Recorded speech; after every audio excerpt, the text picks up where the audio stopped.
في مهرجان الجونة السينمائي 2024 يسرا ظهرت بفستان اتألقت بيه جدا.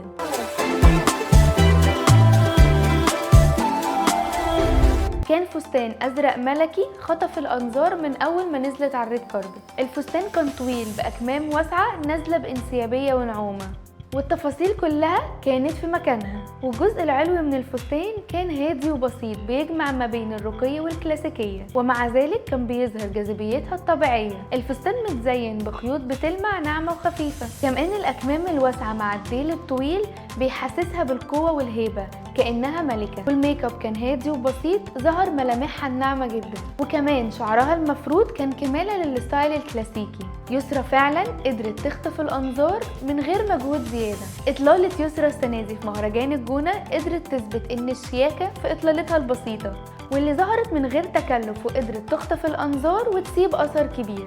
الفستان مميز جدا بلونه وخامته وتفاصيله، وكان اختيار موفق جدا ما فيهوش ولا غلطة.